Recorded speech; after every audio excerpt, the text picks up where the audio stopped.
क्या कोई ईश्वर है या नहीं है? यह प्रश्न मानव सभ्यता के सबसे पुराने और गहरे प्रश्नों में से एक है। यह केवल धर्म, दर्शन या विज्ञान का विषय नहीं, बल्कि यह मनुष्य के अंतर्मन, उसकी पीड़ा, उसकी आशा और उसके उद्देश्य से जुड़ा हुआ प्रश्न है। जब इंसान के जीवन में सुख आता है, तब शायद वो इस प्रश्न पर ज्यादा ध्यान नहीं देता, लेकिन जब दुख, अकेलापन, असहायता या असफलता आती है, तब यही प्रश्न उसके हृदय में गूंजने लगता है। क्या सच में कोई ईश्वर है?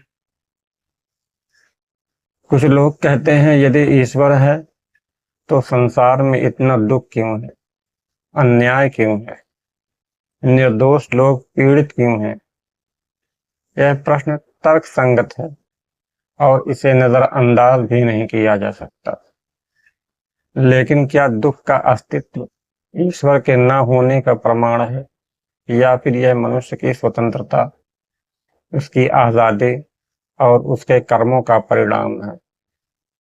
यदि ईश्वर हर कदम पर हस्तक्षेप करने लग जाए, तो मनुष्य की जिम्मेदारी और उसकी नैतिकता का अर्थ ही क्या रह जाएगा? विज्ञान हमें सिखाता है, हर चीज का कारण खोजो, प्रमाण मांगो। विज्ञान ने ब्रह्मांड की विशालता को दिखाया, तारों की चाल समझाई, जीवन की संरचना को उजागर किया। लेकिन विज्ञान यह भी स्वीकार करता है कि हर प्रश्न का उत्तर अभी हमारे पास नहीं। ठीक उसी तरह ईश्वर का अस्तित्व शायद प्रयोगशाला में सिद्ध न किया जा सके, परंतु जीवन के अनुभवों में उसे महसूस किया जा सकता है। प्रेम को ही देख लीजिए। क्या प्रेम को तौला जा सकता है? क्या करुणा, विश्वास या आशा को किसी उपकरण की सहायता से मापा जा सकता है?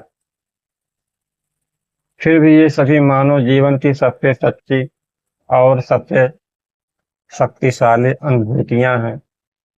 ईश्वर भी शायद ऐसी ही कोई एक अनुभूति हो, जो दिखाई नहीं देती पर जीवन को मायने देती है।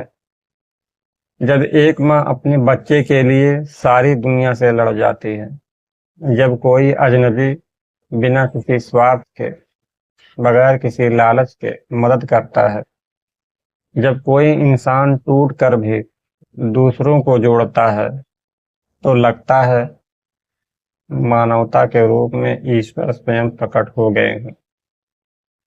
शायद ईश्वर आकाश में बैठा हुआ कोई अदृश्य शासक नहीं, बल्कि हमारे भीतर जागी हुई चेतना का नाम। धर्म हमें रास्ता दिखाता है, लेकिन ईश्वर किसी एक धर्म, भाषा या देश तक सीमित नहीं हो सकते। यदि ईश्वर है तो वे मंदिर की घंटियों में, मस्जिद की अजानों में, गिरजाघर की प्रार्थनाओं में और गुरुद्वारे की सेवा में समान रूप से विद्यमान होंगे। जहाँ भी सत्य होगा, न्याय, प्रेम और करुणा होगी, वहीं ईश्वर का वास होगा। तो ईश्वर है या नहीं है का उत्तर शायद एक वाक्य में नहीं दिया जा सकता। यह उत्तर हर व्यक्ति को अपने जीवन में, अपने अनुभव से, अपने अपने विवेक से खोजना पड़ता है। कुछ लोग उसे प्रार्थना में पाते हैं, कुछ सेवा में, और कुछ मौन में, और कुछ संघर्ष में। अतः प्रश्न यह नहीं कि ईश्वर है या नहीं है, बल्कि यह है, क्या हम अपने भीतर ईश्वर जैसे गुणों को जीवित रख पाते हैं? क्योंकि यदि इंसान के भीतर प्रेम, दया, सत्य और करुणा जीवित है, तो ईश्वर का अस्तित्व स्वयं ही सिद्ध हो जाता है।